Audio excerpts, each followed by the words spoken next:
আর একটা mini blog নিয়ে আজকে আমি চলে এসেছি। সো আজকে আমি গিয়েছিলাম মধ্যমগ্রামে ইউস্টাতে, যেটা পুরো জুডিওর পাশেই আছে। আর কারা কারা তোমরা এখানে গিয়েছো আমাকে কমেন্টে কিন্তু জানিও।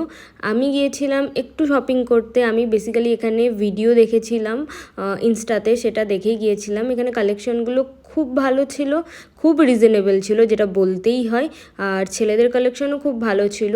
আমি এই রেড টপটা ট্রাই করেছিলাম, যেটা ওকে ব্ল্যাকটা ট্রাই করেছিলাম, বাট এখানে ফিটিং অ্যান্ড সাইজ ইস্যু খুবই আছে, একটু দেখে নিতে হবে। আর এই হোয়াইটটা ট্রাই করেছিলাম, যে এই দুটোর মধ্যে কোনোটাই আমার পছন্দ হয়নি। আর এটা মোটামুটি লেগেছিল, জাস্ট ইউজের জন্য এটা আমি নিয়েছিলাম। দেন এখান থেকে আমি শপিং করে বেরিয়ে গেলাম। তারপর আসলাম চিনার পার্কের আমিনিয়াতে। এখানে এসে আমি গন্ধরাজ কাবাব অর্ডার দিয়েছিলাম, chicken kebab and mutton biryani. Gondhoraj chicken কাবাবটা তো মুখে দিলেই মেল্ট হয়ে যাচ্ছিলো, আর